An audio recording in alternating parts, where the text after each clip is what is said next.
सरकार सच की आवाज़ ਨੂੰ ਦਬਾਉਣ वास्ते लगातार जलील कर रही सी सिख कौम ਨੂੰ। जिमें झूठे पुलिस मुकाबले 78 का कांड जून 84 वास्ते प्लैनिंग संत बाबा जरनैल सिंह का 1 साल तो कह रहे थे भी फौज आएगी इंदिरा ने बाज नहीं आना, सिखां की नस्ल कुशी करने की तैयारी हो रही है और उन्हें उस घटना को अंजाम दे दिता। अंदर बैठे उदों की जड़ा मंच आ रहा सी कि जिउंदे रहोगे की होएगा, अगला अगे की सोची जा रही सी, बस उत्थों तक की जिंदगी जड़ी हैगी होके रह गई सी। 5 जून की रात को टंकी टुट जाती है पानी वाली, उस पासों सारी बाई फौज अंदर एंटर करके सारी अकाल रेस्ट हाउस से जय सिंह समुंदरी हाल सरां सारा सर करके उधर जिन्ना पाप ते जुलम ढा सकते सी उस पासे उन्होंने करके विहला करके इन्हां गदारां नूं बड़ा बाइज ते इन्हां नूं बुलट प्रूफ गड्डी दे विच कढिया सी अंदरों इन्हां नूं अकाली लीडरां नूं। सरां वाले पासे उन्होंने बहुत ज़्यादा बेपत्ती की, बच्चे मारे, बजुर्ग मारे, औरतों चुक के उपरलियां बिल्डिंगों तो थले सुट्टिया। तो जो उधरों जोड़े बचे उन्होंने अरैसट कर लिया तो फिर दरबार साहब के अंदर वड़ गए। ਸਿੰਘਾਂ ने बड़े जज्बे के नाल लड़ाई लड़ी और अपने कलावियां दे विच सिलेंडर गैस सिलेंडर लै के भी अग ला के उन्होंने टैंकों के थले छड़ मारियां। गोदी च सी बच्चा, हाँ ऐदा ही पेट ऐदा ला के उन्होंने थप्पड़ रही सी जो वो पिठ चीर के गोली मेरी छाती के अंदर लंघी, पिछे पतली मास की तह च अड़ गई। दूजी गोली जड़ी सी रछपाल सिंह होना दी पुड़पुड़ी दे विचों आर पार हुई, हेठां मैं सी, छाती ते बेटा सी 18 दिनों का और सिर ते ए डिगे मेरे आके सारी रात मेरे सिर ते पए रहे। संत जरनैल सोनी चाहते थे भी ना वापरे, लेकिन सरकार बजिद सी गोडे टेके ते गोडे टेकण नूं गुरु दा सिख जिहड़ा समर्पित सिख है, कमिटेड सिख है, वो कदी नहीं टेकेगा। वो जान तो अपनी दे सकता लेकिन गोडे नहीं टेक सकता। तो किसी ने मैनू सवाल पहला भी तुहाडे तो कीता सीगा भी संत तां कांग्रेसी सीगे, कांग्रेस ने अपने मफाद वास्ते उन्होंने पालिया सीगा ते उन्होंने मतलब वरतिया। जे वो कांग्रेसी सीगा जां कांग्रेस का ही पैदा किया होया सीगा, कांग्रेस नूं 6.5 लाख फौज लिया के उन्होंने मारन वास्ते सांभण वास्ते इन्ना यतन करने की लोड़ सी?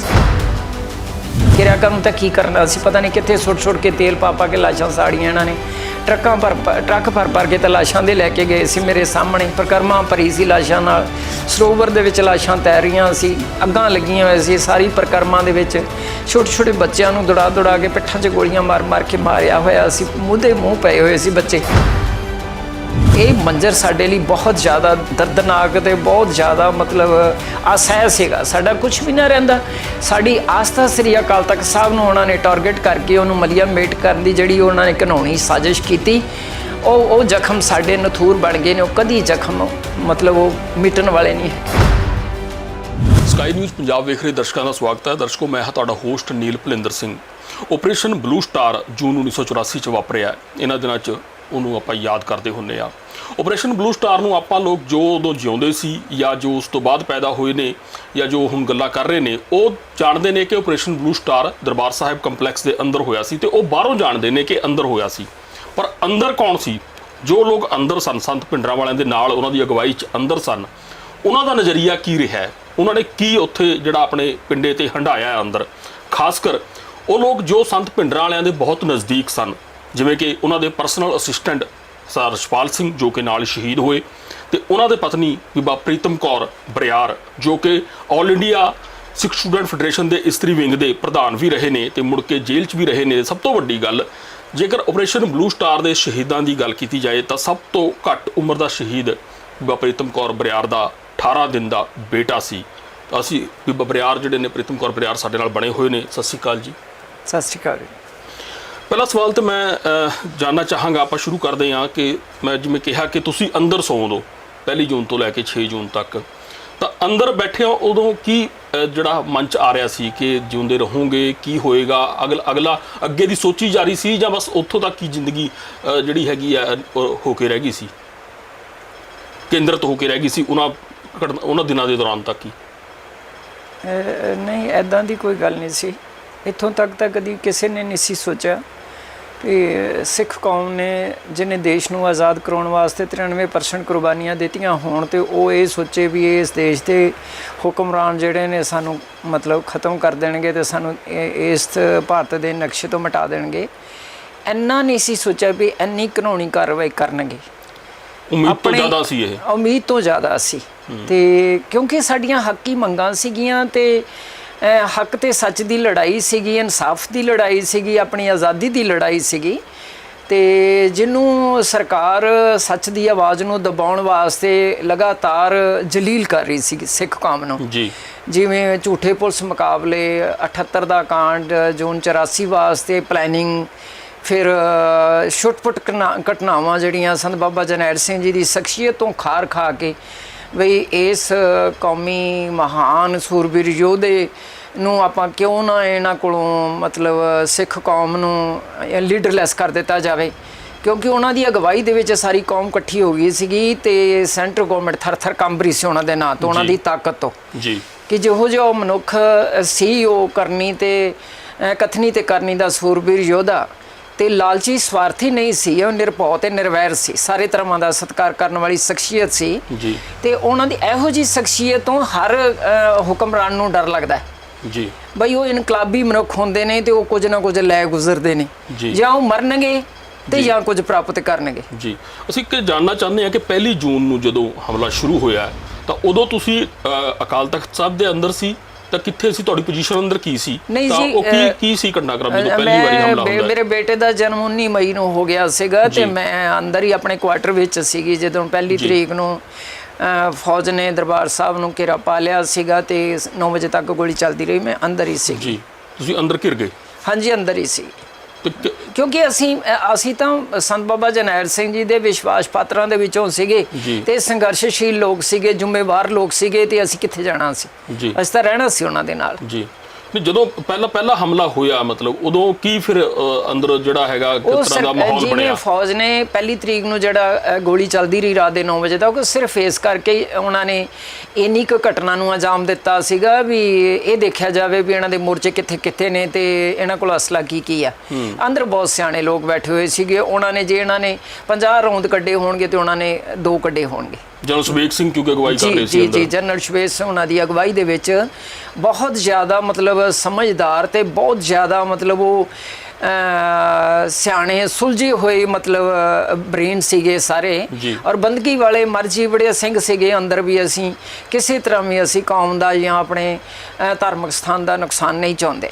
ਜੀ, ਤੇ ਤੁਸੀਂ ਫਿਰ ਆਪਣੇ ਕੁਆਟਰ ਤੋਂ ਫਿਰ ਤੁਹਾਡੀ ਮੂਵਮੈਂਟ ਕੁਆਟਰ ਤੱਕ ਹੀ ਕੇਂਦਰਿਤ ਰਹੀ ਜਾਂ ਤੁਸੀਂ ਗਏ ਹੋ ਅਕਾਲ ਤਖਤ ਸਾਹਿਬ ਜਾਣ ਚ ਸਫਲ ਹੋ ਗਏ? ਅਕਾਲ ਤਖਤ ਜਿੱਥੇ ਕਿਸੇ ਨੂੰ ਮਤਲਬ ਡਿਊਟੀ ਲੱਗੀ ਸੀਗੀ ਕੌਮੀ ਜਰਨੈਲਾਂ ਵੱਲੋਂ ਜੀ, ਤੇ ਉੱਥੇ ਸਾਰੇ ਆਪਣੀਆਂ ਪੋਜੀਸ਼ਨਾਂ ਲੈ ਕੇ ਬੈਠੇ ਹੋਏ ਸੀਗੇ ਸਾਰੇ। ਪਤਾ ਹੀ ਸੀਗਾ ਵੀ ਹੁਣ ਸਰਕਾਰ ਬਾਜ਼ ਨਹੀਂ ਆਏਗੀ, ਕਿਉਂਕਿ ਸੰਤ ਬਾਬਾ ਜਰਨੈਲ ਸਿੰਘ ਦਾ 1 ਸਾਲ ਤੋਂ ਕਹਿ ਰਹੇ ਸੀਗੇ ਵੀ ਫੌਜ ਆਏਗੀ, ਇੰਦਰਾ ਨੇ ਬਾਜ਼ ਨਹੀਂ ਆਉਣਾ, ਸਿੱਖਾਂ ਦੀ ਨਸਲਕੁਸ਼ੀ ਕਰਨ ਦੀ ਤਿਆਰੀ ਹੋ ਰਹੀ ਆ, ਔਰ ਉਹਨੇ ਉਸ ਘਟਨਾ ਨੂੰ ਅੰਜਾਮ ਦੇ ਦਿੱਤਾ।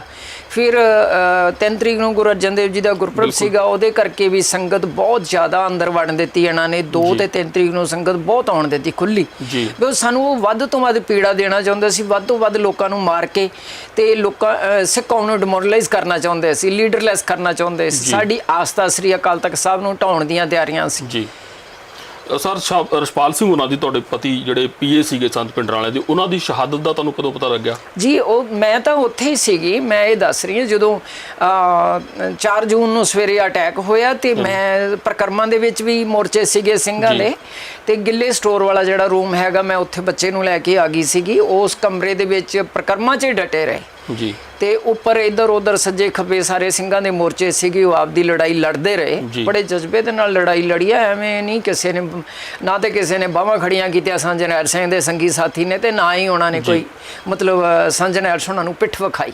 ਭਾਈ ਰਛਪਾਲ ਸਿੰਘ ਉਹਨਾਂ ਦੀ ਜਦੋਂ ਸ਼ਹਾਦਤ ਭਾਈ ਰਛਪਾਲ ਸਿੰਘ ਉਹਨਾਂ ਦੀ ਸ਼ਹਾਦਤ ਜਿਹੜੀ ਹੈ ਉਹ ਜਦੋਂ 5 ਜੂਨ ਦੀ ਰਾਤ ਨੂੰ ਟੈਂਕੀ ਟੁੱਟ ਜਾਂਦੀ ਹੈ ਪਾਣੀ ਵਾਲੀ, ਉਸ ਪਾਸਿਓਂ ਸਾਰੀ 22 ਫੌਜ ਅੰਦਰ ਐਂਟਰ ਕਰਕੇ ਸਾਰੀ ਅਕਾਲ ਰੈਸਟ ਹਾਊਸ, ਤੇਜਾ ਸਿੰਘ ਸਮੁੰਦਰੀ ਹਾਲ, ਸਰਾਂ, ਸਾਰਾ ਸਰ ਕਰਕੇ ਉਧਰ ਜਿੰਨਾ ਪਾਪ ਤੇ ਜ਼ੁਲਮ ਢਾ ਸਕਦੇ ਸੀ ਉਸ ਪਾਸੇ ਉਹਨਾਂ ਨੇ ਕਰਕੇ ਵਿਹਲਾ ਕਰਕੇ ਇਹਨਾਂ ਗਦਾਰਾਂ ਨੂੰ ਆਪਣੇ ਰੈਸਟ ਤੇ ਨਹੀਂ, ਇਹਨਾਂ ਨੂੰ ਬੜਾ ਬਾਈਜ ਤੇ ਇਹਨਾਂ ਨੂੰ ਬੁਲਟ ਪ੍ਰੂਫ ਗੱਡੀ ਦੇ ਵਿੱਚ ਕੱਢਿਆ ਸੀ ਅੰਦਰੋਂ, ਇਹਨਾਂ ਨੂੰ ਅਕਾਲੀ ਲੀਡਰਾਂ ਨੂੰ, ਹਰਮਿੰਦਰ ਸਿੰਘ ਗਿੱਲ, ਵਿਰਸਾ ਸਿੰਘ ਵਲਟੋ ਆਏ ਸਾਰੇ ਅੰਦਰੋਂ। ਉਹ ਬਾਅਦ ਦੇ ਵਿੱਚ ਗਏ ਨੇ, ਇਹ ਪਹਿਲਾਂ ਗਏ ਨੇ 8 ਬੰਦੇ ਜਿਨ੍ਹਾਂ ਦੀ ਇੰਦਰਾ ਗਾਂਧੀ ਨਾਲ ਮਤਲਬ ਕਮਿਟਮੈਂਟ ਸੀਗੀ ਜੀ ਵੀ ਇਹਨਾਂ ਨੂੰ ਕੱਢ ਲਾਂਗੇ, ਹਾਂ ਵੀ ਤੁਹਾਨੂੰ ਅਸੀਂ ਸੇਫ ਕੱਢ ਲਵਾਂਗੇ। ਜਿਨ੍ਹਾਂ ਨੇ ਰਸਤਾ ਖੋਲ ਕੇ ਦਿੱਤਾ ਉਹਨਾਂ ਨੇ ਜਦੋਂ ਕੱਢ ਲਿਆ, ਫਿਰ ਰਾਤ ਦੇ ਸਾਡੇ ਕੌਣ ਸੀ ਜੀ? ਲੌਂਗੋਵਾਲ, ਆਪਣਾ ਬਰਨਾਲਾ, ਟੌੜਾ ਤੇ ਰਾਮੂਵਾਲੀਆ, ਇਹ ਸਾਰੇ ਤੇ ਹੋਰ ਵੀ 4-5 ਸੀਗੇ ਨਾਲ। ਟੈਂਕੀ ਢਾਣ ਤੋਂ ਬਾਅਦ ਇਹਨਾਂ ਨੂੰ ਕੱਢ ਲਿਆ ਗਿਆ ਤੇ ਤੁਹਾਨੂੰ ਇਸ ਗੱਲ ਦੀ ਬਿੜਕ ਸੀਗੀ ਕਿ ਇਹ ਕੁਝ ਹੋ ਰਿਹਾ ਹੈ, ਕਿ ਕੁਝ ਲੋਕ ਬਾਹਰ ਕੱਢੇ ਜਾ ਰਹੇ ਨੇ? ਸਾਨੂੰ ਸਾਰਾ ਪਤਾ ਲੱਗ ਰਿਹਾ ਸੀਗਾ ਵੀ ਇਹ ਬੰਦੇ ਬਾਹਰ ਜਾ ਰਹੇ ਨੇ। ਹਾਂ, ਸਰਾਮ ਵਾਲੇ ਪਾਸੇ ਉਹਨਾਂ ਨੇ ਬਹੁਤ ਜ਼ਿਆਦਾ ਬੇਪੱਤੀ ਕੀਤੀ, ਬੱਚੇ ਮਾਰੇ, ਬਜ਼ੁਰਗ ਮਾਰੇ, ਔਰਤਾਂ ਨੂੰ ਚੁੱਕ ਕੇ ਉੱਪਰਲੀਆਂ ਬਿਲਡਿੰਗਾਂ ਤੋਂ ਥੱਲੇ ਸੁੱਟਿਆ। ਤੇ ਜਦੋਂ ਉਧਰੋਂ ਜਿਹੜੇ ਬਚੇ ਉਹਨਾਂ ਨੂੰ ਅਰੈਸਟ ਕਰ ਲਿਆ ਤੇ ਫਿਰ ਦਰਬਾਰ ਸਾਹਿਬ ਦੇ ਅੰਦਰ ਵੜ ਗਏ ਜੀ। 5 ਜੂਨ ਦੀ ਰਾਤ ਨੂੰ ਬਹੁਤ ਗਹਿ ਗੱਚ ਮੁਕਾਬਲਾ ਹੋਇਆ ਤੇ ਉਹਦੇ ਵਿੱਚ ਬਹੁਤ ਜ਼ਿਆਦਾ ਨੁਕਸਾਨ ਮਤਲਬ ਕੌਮ ਦਾ ਹੋਇਆ। ਹਾਂਜੀ, ਉਹਦੇ ਵਿੱਚ ਨੁਕਸਾਨ ਕੌਮ ਦਾ ਹੋਇਆ ਜਦੋਂ ਟੈਂਕ ਅੰਦਰ ਚਲੇ ਗਏ, ਕਿਉਂਕਿ ਉਹ ਬੁਲਟ ਪ੍ਰੂਫ ਸੀਗੇ, ਉਹਨਾਂ ਦਾ ਕੋਈ ਕੁਝ ਨਹੀਂ ਸੀ, ਉਹਨਾਂ ਦਾ ਕੋਈ ਵਿਗੜਦਾ ਨਹੀਂ ਸੀ, ਇਧਰੋਂ ਹਮਲੇ ਵਿਗੜਦਾ ਨਹੀਂ ਸੀ। ਪਰ ਸਿੰਘਾਂ ਨੇ ਬੜੇ ਜਜ਼ਬੇ ਦੇ ਨਾਲ ਲੜਾਈ ਲੜੀ ਔਰ ਆਪਣੇ ਕਲਾਵਿਆਂ ਦੇ ਵਿੱਚ ਗੈਸ ਸਿਲੰਡਰ ਲੈ ਕੇ ਵੀ ਅੱਗ ਲਾ ਕੇ ਉਹਨਾਂ ਨੇ ਟੈਂਕਾਂ ਦੇ ਥੱਲੇ ਛਾਲਾਂ ਮਾਰੀਆਂ ਸਿੰਘਾਂ ਨੇ ਆਪ ਜੀ। ਇਹ ਸ਼ਾਇਦ ਵੀਰਵਾ ਬਹੁਤ ਘੱਟ ਆਇਆ ਸਾਹਮਣੇ ਕਿ ਗੈਸ ਸਿਲੰਡਰ ਆਪਣੇ ਨਾਲ ਲੈ ਕੇ ਟੈਂਕਾਂ ਦੇ ਅੱਗੇ ਡਟੇ ਨੇ, ਟੈਂਕਾਂ ਦੇ ਥੱਲੇ ਛਾਲਾਂ ਮਾਰੀਆਂ ਔਰ ਆਪਣੇ ਆਪ ਨੂੰ ਉਡਾਇਆ ਉਹਨਾਂ ਨੇ ਟੈਂਕਾਂ ਦੇ ਥੱਲੇ ਗੈਸ ਦੇ ਮਤਲਬ ਨਾਲ ਹੀ। ਜੋ ਜਿਵੇਂ ਵੀ ਉਹਨਾਂ ਦੇ ਮਤਲਬ ਆਇਆ ਸਮਝ ਦੇ ਵਿੱਚ ਉਹਨਾਂ ਨੇ ਕਾਰਵਾਈ ਕੀਤੀ। ਕਿਤੇ ਕੋਈ ਵੀ ਸਿੱਖ ਨਹੀਂ ਚਾਹੁੰਦਾ ਸੀਗਾ ਵੀ ਫੌਜ ਬੂਟਾਂ ਸਣੇ ਸ਼ਰਾਬੀ ਹੋਈ, ਸਿਗਟਾਂ ਪੀਂਦੀ। ਜਿਸ ਦੇਸ਼ ਨੂੰ ਅਸੀਂ ਆਜ਼ਾਦ ਕਰਵਾਇਆ ਸੀ ਤੇ ਉਹ ਆ ਕੇ ਸਾਡੀ ਆਸਥਾ ਹੀ ਮਲੀਆਂ ਮੇਟ ਕਰ ਦਵੇ। ਸ੍ਰੀ ਅਕਾਲ ਤਖਤ ਸਾਹਿਬ ਜੀ ਕੱਲਾ ਸੰਜਨ ਐਲਸੇ ਨੂੰ ਟਾਰਗੇਟ ਨਹੀਂ ਕੀਤਾ ਸੀ, ਕੌਮ ਨੂੰ ਆਗੂਲੈਸ ਕਰਨ ਦੀ ਕੱਲੀ ਉਹਨਾਂ ਦੀ ਸਾਜ਼ਿਸ਼ ਨਹੀਂ ਸੀ। ਉਹਨਾਂ ਨੇ ਨਸਲਕੁਸ਼ੀ ਕਰਨੀ ਸੀ ਔਰ ਕੱਲਾ ਅਕਾਲ ਤਖਤ ਸਾਹਿਬ ਤੇ ਅਟੈਕ ਨਹੀਂ ਸੀ, ਉਹ 37 ਗੁਰਦੁਆਰਿਆਂ ਦੇ ਉੱਤੇ ਐਟ ਅ ਟਾਈਮ ਅਟੈਕ। ਬਿਲਕੁਲ ਮੱਸਾ ਰੰਗੜ ਦਾ ਦੁਹਰਾ ਸੀ ਬੇਸਿਕਲੀ ਕੁੱਲ ਮਿਲਾ ਕੇ ਜੋ ਕੁਝ ਹੋਇਆ। ਤੇ 5 ਜੂਨ ਦੀ ਰਾਤ ਨੂੰ ਜਦੋਂ ਟੈਂਕ ਸਾਡੇ ਦਰਵਾਜ਼ੇ ਦੇ ਅੱਗੋਂ ਦੀ 11:30 ਵਜੇ ਲੰਘ ਜਾਂਦੇ ਨੇ ਤੇ ਫਿਰ ਉਹ ਸਟੋਰ ਪ੍ਰਕਰਮਾਂ ਦੇ ਵਿੱਚ ਜਿੱਥੇ ਤੁਸੀਂ ਰੁਕੇ ਹੋਏ ਸੀ ਜੀ ਗਿੱਲੇ ਸਟੋਰ ਵਾਲੇ ਕਮਰੇ ਦੇ ਵਿੱਚ ਜਿੱਥੇ ਸਿੰਘਾਂ ਉੱਥੋਂ ਲੰਘ ਗਏ ਅੱਗੇ ਟੈਂਕ। ਹਾਂਜੀ, ਅੱਗੇ ਲੰਘ ਗਏ ਜਦੋਂ ਤੇ ਜਿੰਨੀ ਵਾਹ ਲੱਗੀ ਸਾਰਿਆਂ ਨੇ ਲਾਈ ਜੀ। ਤਾਂ ਬੇਟੇ ਨੂੰ ਮੈਂ ਥੰਮ ਦੇ ਪਿੱਛੇ ਲਟਾਇਆ ਹੋਇਆ ਸੀ। 18 ਦਿਨਾਂ ਦਾ ਸੀ, ਬਿਲਕੁਲ 18 ਦਿਨਾਂ ਦਾ ਬੱਚਾ ਸੀਗਾ ਔਰ ਇਹ 18 ਦਿਨ ਰੋਇਆ ਨਹੀਂ। ਇਹ ਸਧਾਰਨ ਬੱਚਾ ਨਹੀਂ ਸੀ। ਇੰਨੀ ਇਹਦਾ ਜਨਮ ਵੀ ਦਰਬਾਰ ਸਾਹਿਬ ਕੰਪਲੈਕਸ ਦੇ ਅੰਦਰ ਦਾ ਹੈ। ਉਹ ਬਾਹਰ ਇੱਕ ਪ੍ਰਾਈਵੇਟ ਨਰਸਿੰਗ ਹੋਮ ਦੇ ਵਿੱਚ ਹੋਇਆ ਸੀਗਾ ਤੇ ਮੈਂ ਤੀਜੇ ਦਿਨ ਆ ਗਈ ਸੀ ਰੂਮ 'ਚ। ਤਾਂ ਫਿਰ ਰਾਤ ਦੇ 11:30 ਵਜੇ ਰਿਸ਼ਪਾਲ ਸਿੰਘ ਉਹਨਾਂ ਨੇ ਕਿਹਾ ਵੀ ਹੁਣ ਤਾਂ ਦਰਵਾਜ਼ੇ ਤੇ ਮੌਤ ਖੜੀ ਹੈ, ਪ੍ਰੀਤਮ ਬੇਟੇ ਨੂੰ ਚੁੱਕ ਲਿਆ। ਉਹਨੂੰ ਲਿਆ ਕੇ ਦੁੱਧ ਦੇ ਕੇ ਮੈਂ ਫਿਰ ਇਹਨਾਂ ਦੇ ਲਾਗੇ ਜਾਲੀ ਅੱਗੇ ਹੀ ਬੈਠ ਗਈ। ਉੱਥੇ ਕੀਰਤਨ ਸੋਲੇ ਦਾ ਪਾਠ ਕੀਤਾ, ਅਰਦਾਸ ਕੀਤੀ, ਸਰਬੱਤ ਦਾ ਭਲਾ ਮੰਗਿਆ। ਤੁਹਾਡੇ ਕੋਲ ਹਥਿਆਰ ਵੀ ਸੀ? ਹਥਿਆਰ ਤਾਂ ਉੱਥੇ ਵਾਧੂ ਪਏ ਸੀ। ਤੁਸੀਂ ਵੀ ਵਰਤ ਰਹੇ ਸੀ?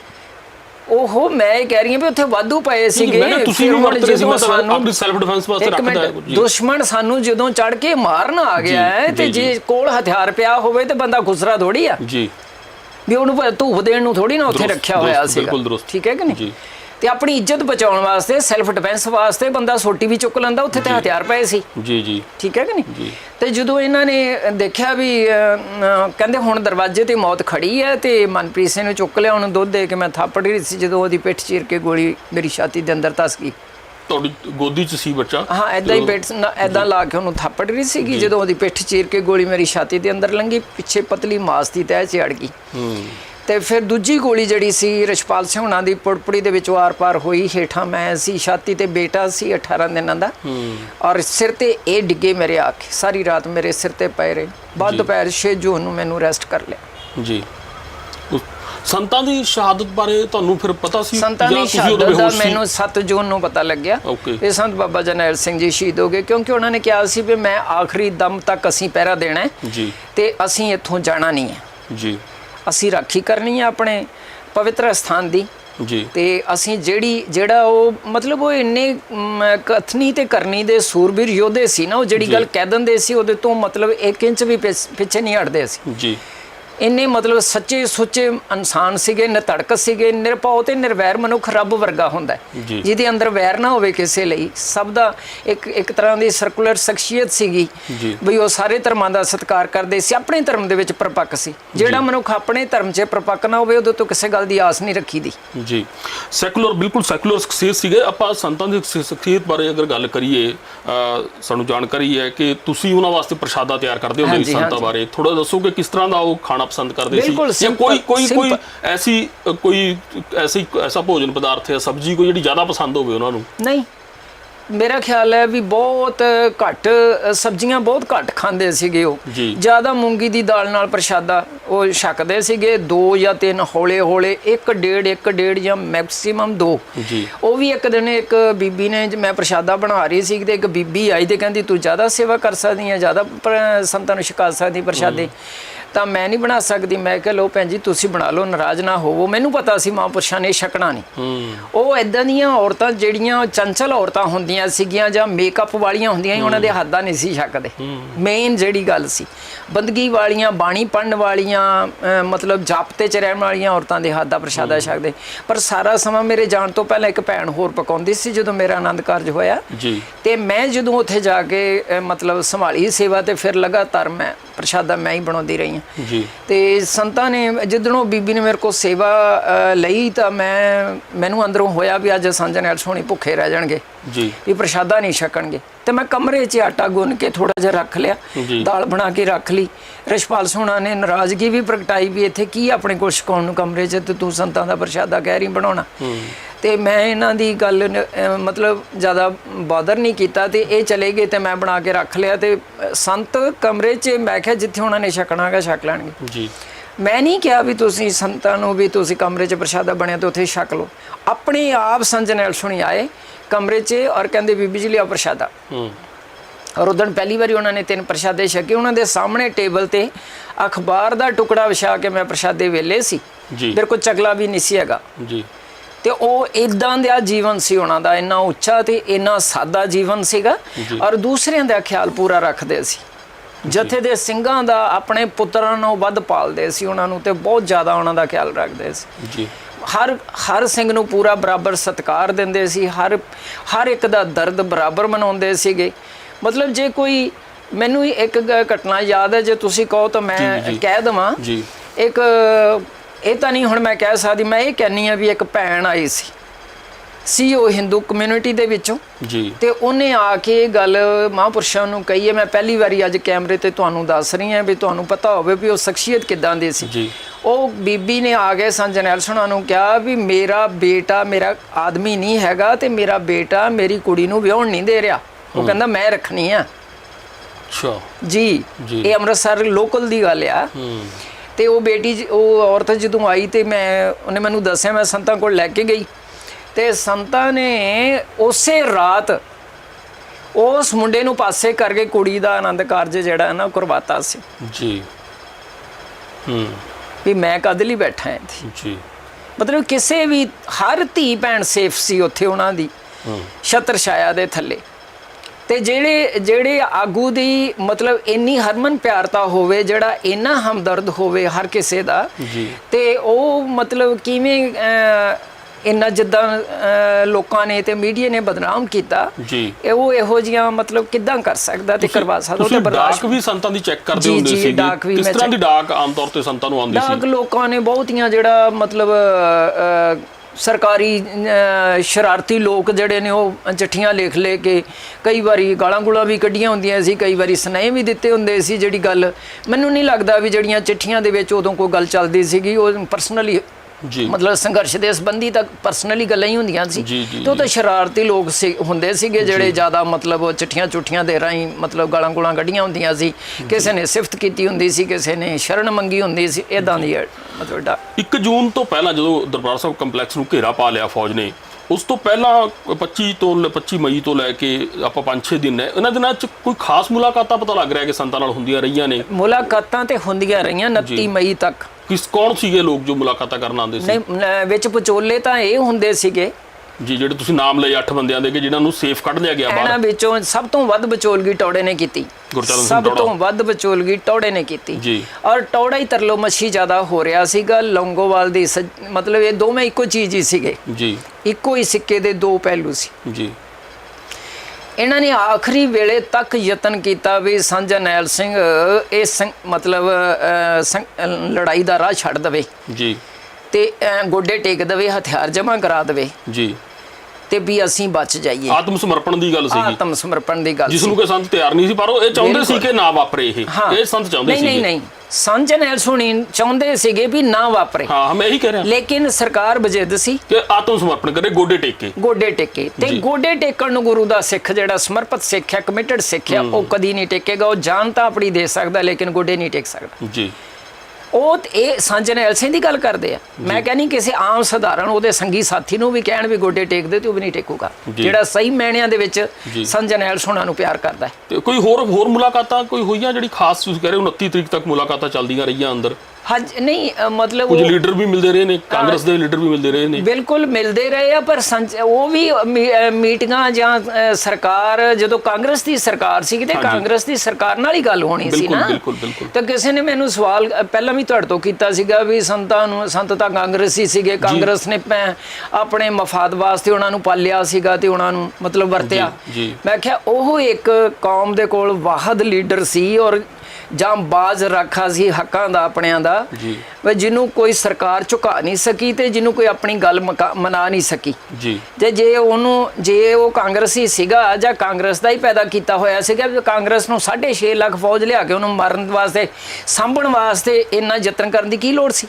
ਬਿਲਕੁਲ ਬਿਲਕੁਲ ਸਿੱਧੀ ਜਸਟੀਫਾਈਡ ਗੱਲ ਹੈ, ਕੋਈ ਦੋ ਰਾਏ ਹੈ। ਸੋਨੇ ਦੀ ਥਾਲੀ ਦੇ ਵਿੱਚ ਧਰ ਕੇ ਉਹਨੂੰ ਮਤਲਬ ਸਭ ਕੁਝ ਆਇਆ, ਉਹਨੇ ਜੁੱਤੀ ਦੀ ਨੋਕ ਤੇ ਠੁਕਰਾਇਆ ਜੀ। ਤੇ ਮੈਨੂੰ ਮੇਰੀ ਕੌਮ ਦੇ ਹਿੱਤ ਜ਼ਿਆਦਾ ਪਿਆਰੇ ਨੇ। ਅਸੀਂ 2 ਨੰਬਰ ਦੇ ਸ਼ਹਿਰੀ ਬਣ ਕੇ ਹੁਣ ਇਸ ਦੇਸ਼ ਦੇ ਵਿੱਚ ਨਹੀਂ ਰਹਿ ਸਕਦੇ। ਅਸੀਂ ਬਰਾਬਰ ਦੇ ਸ਼ਹਿਰੀ ਬਣਨ ਦਾ ਅਧਿਕਾਰ ਮੰਗਦੇ ਹਾਂ ਤੁਹਾਡੇ ਕੋਲੋਂ। ਅਸੀਂ ਇਸ ਦੇਸ਼ ਵਿੱਚ ਰਹਿਣਾ ਚਾਹੁੰਦੇ ਹਾਂ, ਅਸੀਂ ਨਹੀਂ ਅਲੱਗ ਹੋਣਾ ਚਾਹੁੰਦੇ। ਸਰਕਾਰ ਦੱਸੇ ਸਾਨੂੰ ਰੱਖਣਾ ਕਿ ਨਹੀਂ ਰੱਖਣਾ ਜੀ, ਸਰਕਾਰ ਦੱਸੇ।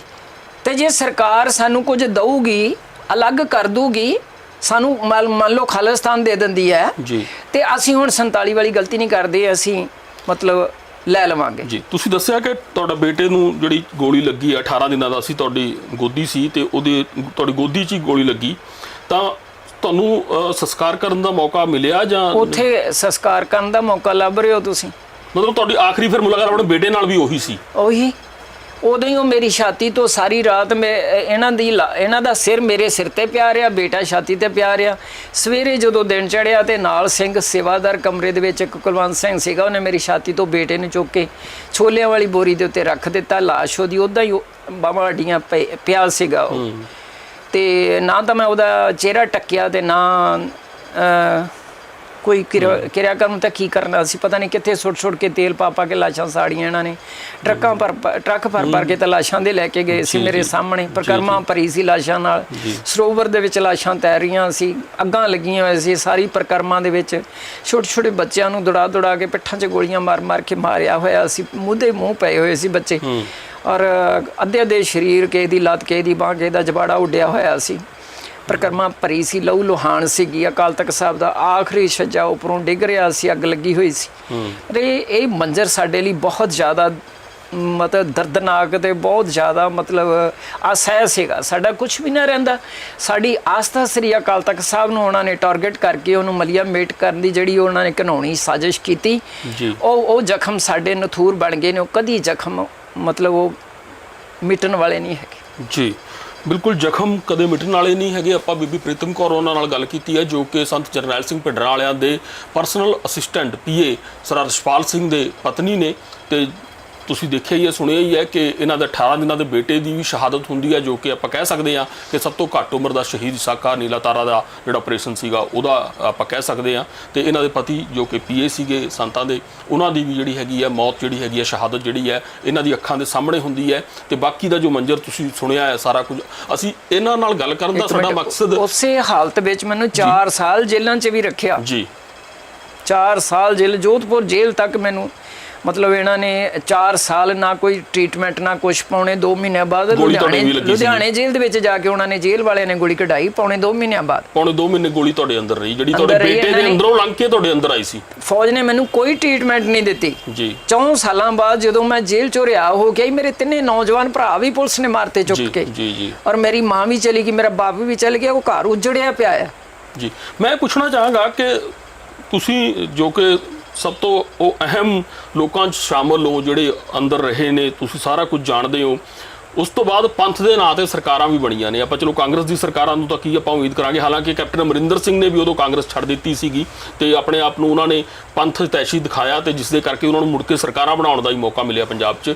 ਸਰਕਾਰਾਂ ਨੇ ਸਾਰ ਲਈ ਫਿਰ ਤੁਹਾਡੀ ਜਾਂ ਨਹੀਂ ਲਈ? ਨਹੀਂ, ਜਿੰਨਾ ਸਰਕਾਰ ਕੁਝ ਗਵਾਇਆ ਤੁਸੀਂ, ਤਾਂ ਮੇਰੇ ਖਿਆਲ 'ਚ ਇੰਨਾ ਕਿਸੇ ਨੇ, ਮੇਰੀ ਕਿਸੇ ਸਰਕਾਰ ਨੇ ਸਾਰ ਨਹੀਂ ਲਈ, ਤੇ ਮੈਂ ਕਿਸੇ ਸਰਕਾਰ ਦੇ ਦਰਵਾਜ਼ੇ ਤੇ ਜਾ ਕੇ ਖੜੀ ਨਹੀਂ ਹੋਈ ਅੱਜ ਤੁਹਾਡਾ ਤੱਕ। ਜਾਣਾ ਨਾ ਜਾਣਾ ਤਾਂ ਮੈਟਰ ਨਹੀਂ ਕਰਦਾ, ਨਾ ਬਿਲਕੁਲ ਨਹੀਂ, ਉਹਨਾਂ ਦਾ ਸਾਰ ਨਾ ਉਲਟਾ ਸਗੋਂ ਮੈਨੂੰ ਜਲੀਲ ਕੀਤਾ, ਮੇਰੇ ਭਰਾ ਵੀ ਮਾਰੇ ਜੀ। ਔਰ ਮੇਰਾ ਪੇਕਾ ਘਰ ਵੀ ਉਜਾੜ ਦਿੱਤਾ, ਜਿਹੜਾ ਮੇਰਾ ਆਖਰੀ ਸਹਾਰਾ ਸੀਗਾ ਮੇਰਾ ਜ਼ਿੰਦਗੀ ਦਾ, ਜੀ, ਉਹ ਵੀ ਉਜਾੜ ਦਿੱਤਾ ਜੀ, ਉਹ ਵੀ ਖੋਲਿਆ ਮੇਰੇ ਕੋਲ। ਔਰ ਫਿਰ ਕਦੀ ਐਕਸੀਡੈਂਟ ਕਾਰ, ਕਦੀ ਕੁਛ ਮੇਰੇ ਨਾਲ ਚੱਲਦਾ ਹੀ ਰਿਹਾ। ਜਦੋਂ ਮੈਂ ਸੁਪਰੀਮ ਕੋਰਟ 'ਚ ਰਿਟ ਕੀਤੀ, ਮੈਂ ਇੱਕ ਭਈਆ ਇੱਥੇ ਸਫਾਈ ਕਾਨੂੰਨ ਰੱਖਿਆ ਸੀ, ਉਹਨੂੰ 10,000 ਦਾ ਲਾਲਚ ਦੇ ਕੇ ਉਹਦੇ ਕੋਲ ਮੈਨੂੰ ਚਾਕੂ ਮਰਵਾਇਆ। ਮੇਰੀ ਲੀਵਰ ਇੰਜਰੀ ਸੀਗੀ ਤੇ ਮੈਂ ਮਸਾਂ ਬਚੀ ਸੀਗੀ ਉਦੋਂ। ਪੰਜਾਬ ਸਰਕਾਰ ਨੂੰ ਤੁਹਾਡੇ ਨਾਲ ਕੀ ਉਹ ਹੋ ਸਕਦੀ ਹੈ? ਪੰਜਾਬ ਸਰਕਾਰ ਦੇ ਖਿਲਾਫ ਤਾਂ ਮੈਂ ਸੁਪਰੀਮ ਕੋਰਟ 'ਚ ਰਿਟ ਪਾਤੀ ਸੀ ਜੀ, ਜਿਹੜਾ ਤੁਹਾਨੂੰ ਜੇਲ੍ਹ 'ਚ ਰੱਖਿਆ ਇਹਨਾਂ ਨੇ। ਨਹੀਂ, ਜਦੋਂ ਮੇਰੇ ਭਰਾ ਮਾਰੇ 19-20 ਸਾਲ ਮੈਂ ਆਪਣੇ ਭਰਾਵਾਂ ਦਾ ਕੇਸ ਲੜਦੀ ਰਹੀ, ਮੈਨੂੰ ਕਿਤੇ ਇਨਸਾਫ ਨਹੀਂ ਮਿਲਿਆ ਜੀ। ਕੋਈ ਇਨਸਾਫ ਦੀ ਇੱਕ ਘੜੀ ਆਪਣੀ ਜ਼ਿੰਦਗੀ ਵਿੱਚ ਅੱਜ ਤੱਕ ਨਹੀਂ ਦੇਖੀ 37 ਸਾਲਾਂ ਦੇ ਵਿੱਚ। ਜੀ ਜੀ। ਬੀਬੀ ਪ੍ਰੀਤਮ ਕੌਰ ਉਹਨਾਂ ਨਾਲ ਅਸੀਂ ਗੱਲ ਕੀਤੀ ਹੈ। ਹਾਲਾਂਕਿ ਸਾਡਾ ਗੱਲ ਕਰਨ ਦਾ ਮਕਸਦ ਤਾਂ ਇਹ ਸੀ ਕਿ ਆਪਰੇਸ਼ਨ ਬਲੂ ਸਟਾਰ ਨੂੰ ਅਸੀਂ ਜਾਣਦੇ ਹਾਂ, ਸਾਰੇ ਬਾਹਰੋਂ ਜਾਣਦੇ ਹਾਂ ਕਿ ਅੰਦਰ ਕੀ ਹੋਇਆ, ਜੋ ਅੰਦਰ ਭੁਗਤਿਆ ਜਿਨ੍ਹਾਂ ਨੇ, ਜਿਸ ਤਰ੍ਹਾਂ ਖਾਸ ਕਰ ਇਹਨਾਂ ਦੀ ਆਪਣੀ ਕਹਾਣੀ ਹੈ। ਤੇ ਅੰਦਰੋਂ ਬਾਹਰ ਜਦੋਂ ਇਹ, ਚਲੋ ਪਰਮਾਤਮਾ ਦੀ ਕਿਰਪਾ ਨਾਲ ਇਹ ਖੁਦ ਬਚ ਕੇ ਬਾਹਰ ਆ ਗਏ, ਮੁੜ ਕੇ ਜੇਲ੍ਹ ਵੀ ਕੱਟੀ, ਤੇ ਮੁੜ ਕੇ ਵੀ ਜਿਹੜੀ ਜ਼ਿੰਦਗੀ ਹੈ ਜਿਹੜੀ ਇਹਨਾਂ ਦੀ, ਉਹ ਵੀ ਕੋਈ ਸੁਖਾਵੀ ਨਹੀਂ ਰਹੀ, ਜਿਵੇਂ ਕਿ ਆਪਾਂ ਇਹਨਾਂ ਬਾਰੇ ਸੁਣਿਆ ਵੀ ਹੈ। ਇਸ ਤੋਂ ਇਲਾਵਾ ਵੱਖ-ਵੱਖ ਹੋਰ ਇਹਨਾਂ ਦੀਆਂ ਇੰਟਰਵਿਊਜ਼ ਇਹਨਾਂ ਬਾਰੇ ਲਿਖਿਆ ਪੜ੍ਹਿਆ ਗਿਆ, ਉੱਥੇ ਵੀ ਆਪਾਂ ਵੇਖਿਆ। ਸੋ ਮੈਂ ਦੁਬਾਰਾ ਇੱਕ ਵਾਰ ਕਹਿਣਾ ਚਾਹੁੰਦਾ ਕਿ ਸਾਡਾ ਮਕਸਦ ਇੱਕ ਤਰ੍ਹਾਂ ਨਾਲ ਜਾਣਨਾ ਸੀ ਕਿ ਅੰਦਰ ਦਾ ਮੰਜ਼ਰ ਜਿਹੜਾ ਹੈਗਾ ਉਸ ਵਕਤ ਦਾ ਕਿਹੋ ਜਿਹਾ ਸੀ। ਤੇ ਦੂਜੀ ਗੱਲ ਜਿਹੜੀ ਕਿ ਪਹਿਲਾਂ ਤੈਅ ਹੋ ਚੁੱਕੀ ਆ 15-16 ਸਾਲ ਪਹਿਲਾਂ, ਦਮਦਮੀ ਟਕਸਾਲ ਵੱਲੋਂ ਜਦੋਂ ਐਲਾਨ ਕੀਤਾ ਗਿਆ, ਹਰਨਾਮ ਸਿੰਘ ਧੂਮਾ ਨੂੰ ਜਿਹੜਾ ਹੈਗਾ ਉੱਥੋਂ ਦਾ ਮੁਖੀ ਥਾਪਿਆ ਗਿਆ, ਇਹ ਐਲਾਨ ਕਰਕੇ ਕਿ ਸੰਤ ਜਰਨੈਲ ਸਿੰਘ ਭਿੰਡਰਾਂ ਦੀ ਸ਼ਹਾਦਤ ਜਿਹੜੀ ਹੈਗੀ ਹੈ, ਜਿਹੜਾ ਜੂਨ 1984 ਵਿੱਚ ਹੀ ਦਰਬਾਰ ਸਾਹਿਬ ਅਕਾਲ ਤਖਤ ਸਾਹਿਬ ਵਿਖੇ ਹੋ ਗਈ ਸੀ। ਉਦੋਂ ਤੱਕ ਇਹ ਵੀ ਹਾਲੇ ਇੱਕ ਥਿਊਰੀ ਚੱਲਦੀ ਸੀ ਕਿ ਸੰਤ ਸ਼ਾਇਦ ਜਿਉਂਦੇ ਨੇ। ਸੋ ਪਰ ਇਹ ਇਹਨਾਂ ਦੇ ਸਾਹਮਣੇ ਸਾਰਾ ਕੁਝ ਹੋਇਆ, ਇਹ ਸਾਡਾ ਸੁਣਨਾ ਤੇ ਇਸ ਨੂੰ ਇੱਕ ਡਿਜੀਟਲ ਲਾਇਬ੍ਰੇਰੀ ਦਾ ਹਿੱਸਾ ਬਣਾਉਣਾ ਸਾਡਾ ਮਕਸਦ ਸੀ। ਬਹੁਤ ਸ਼ੁਕਰੀਆ ਜੀ।